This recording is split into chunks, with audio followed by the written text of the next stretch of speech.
नमस्कार. आज आपण अशा एका लेखिकेबद्दल बोलणार आहोत ज्यांनी खरं तर आपल्यापैकी अनेकांचं बालपण घडवलंय, ज्यांच्या गोष्टींनी आपल्याला हसवलं, रडवलं आणि विचार करायला लावलंय. हो, आपण बोलतोय गिरिजा कीर यांच्याबद्दल. चला तर मग त्यांच्या या अद्भुत विश्वात एक डुबकी मारूया. पण एक मिनिट, पुढे जाण्याआधी एक महत्वाचा प्रश्न आहे. खरं तर उत्तम बालसाहित्य म्हणजे काय?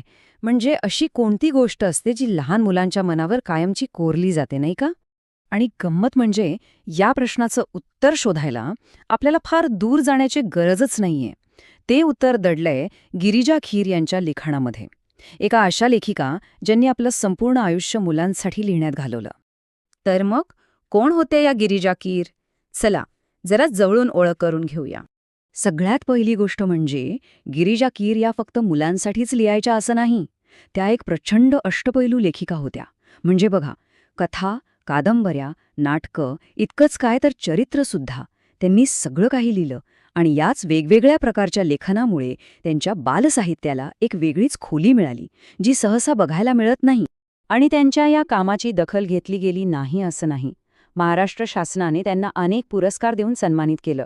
यावरूनच लक्षात येतं की साहित्य क्षेत्रात त्यांचं स्थान किती मोठं होतं. अच्छा, मग त्यांच्या यशाचं रहस्य काय होतं? एक महत्वाचं कारण म्हणजे त्यांच्या लिहिण्याच्या दोन मुख्य पद्धती. आणि हेच त्यांचं खरं वैशिष्ट्य होतं बरं का. त्यांच्या लेखणीत ना एक कमाल बॅलन्स होता. म्हणजे एका बाजूला होत्या बोध देणाऱ्या, मूल्य शिकवणाऱ्या गोष्टी, तर दुसऱ्या बाजूला होतं निखळ मनोरंजन आणि कल्पनेचं एक अद्भुत जग. हा जो दुहेरी दृष्टिकोन आहे ना, तोच त्यांना सगळ्यांपेक्षा वेगळं बनवतो. पण प्रश्न हा आहे की त्यांना हा बॅलन्स साधता कसा आला? याचं उत्तर मिळतं त्यांना मुलांचं मन किती अचूक कळायचं यात. त्यांना लहान मुलांची नस बरोबर सापडली होती. त्यांच्या लेखनाची खरी ताकद होती कथा आणि त्यातील पात्र, म्हणजे कॅरेक्टर्स. त्या फक्त एक इंटरेस्टिंग स्टोरी सांगून थांबत नसत. उलट त्या अशी पात्र तयार करायच्या जी वाचल्यानंतरही आपल्या लक्षात राहतात, कायमची. आणि म्हणूनच त्यांचं लिखाण मुलांना आपलंसं वाटायचं. आता हा जो त्यांचा दृष्टिकोन होता, त्यामागे खूप मोठी प्रेरणा होती. आणि ती प्रेरणा म्हणजे प्रसिद्ध शिक्षणतज्ज्ञ ताराबाई मोडक. ताराबाई मोडक यांचा एक विचार होता, प्रत्यक्ष अनुभवातून शिक्षण. आणि हाच विचार गिरिजाबाईंनी आपल्या लिखाणात अगदी पुरेपूर वापरला. म्हणजे मुलांना नुसता कोरडा उपदेश देण्यापेक्षा गोष्टींमधून त्यांना एक वेगळा अनुभव द्यायचा, यावर त्यांचा भर होता. आणि याच विचाराचं सगळ्यात उत्तम उदाहरण कोणतं असेल तर त्यांनी लिहिलेली चरित्र. महात्मा फुले असोत किंवा संत गाडगेबाबा, अशा मोठ्या लोकांची चरित्र लिहून त्यांनी मुलांसमोर खरेखुरे आदर्श ठेवले, ज्यांनी आपल्या कामामधून स्वतःला सिद्ध केलं होतं. चला, आता जरा त्यांच्या कथांमधून काय संदेश मिळतो यावर बोलूया. एक गोष्ट लक्षात घ्यायला हवी. त्यांच्या कथा म्हणजे काही उपदेशाचे डोस नव्हते. त्या अगदी सहजपणे, गोष्टीच्या ओघातच दुसऱ्यांना मदत करण्यातला आनंद, निसर्गावर प्रेम करणं, अशा कित्येक चांगल्या गोष्टी मुलांपर्यंत पोहोचवायच्या. एक छोटंसं उदाहरण बघूया. फुल फुलवणारा म्हातारा नावाची त्यांची खूप सुंदर कथा आहे.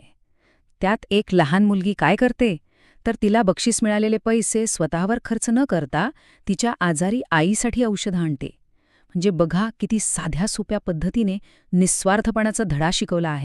पण थांबा, त्यांचं लिखाण म्हणजे फक्त गंभीर मूल्य आणि बोध असं अजिबात नाहीये. त्यांच्या लेखणीत एक जबरदस्त विनोदबुद्धी होती. आणि याचं सगळ्यात भारी उदाहरण म्हणजे यडबंबू ढब्बू. अरे वा, काय पुस्तक आहे ते. पिढ्यानपिढ्या मुलांना त्याने खळखळून हसवलंय. तर मग या सगळ्याचा अर्थ काय? सगळ्यात महत्वाचा मुद्दा हा आहे की गिरिजा कीर यांचं लिखाण इतकं यशस्वी का झालं? कारण त्यांनी मुलांच्या जगाचा, त्यांच्या भावविश्वाचा पूर्णपणे आदर केला. त्यांनी मुलांना कधीच लहान समजून काही शिकवायचा प्रयत्न केला नाही. उलट त्यांच्या बुद्धीचा आणि भावनांचा नेहमीच सन्मान केला. तर मग आपण जिथून सुरुवात केली होती त्या प्रश्नाकडे परत येऊया. उत्तम बालसाहित्य म्हणजे नक्की काय? गिरिजा कीर यांच्या कामातून आपल्याला त्याची एक प्रकारे रेसिपीज मिळते.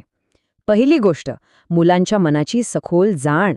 दुसरी, अर्थपूर्ण धडे आणि निखळ मनोरंजन यांचा परफेक्ट बॅलन्स. आणि तिसरी, या सगळ्यामागे मुलांना मनोरंजन, शिक्षण आणि प्रेरणा देण्याचा एक प्रामाणिक हेतू. बस.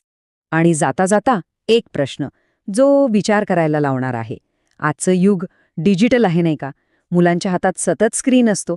मग अशा काळात गिरिजा कीर यांच्यासारख्या कथाकारांनी पेरलेल्या या मूल्यांचं, या गोष्टींचं महत्त्व खरंच किती आहे, हा एक विचार करण्यासारखा मुद्दा आहे. Like, share, and subscribe now and learn smart.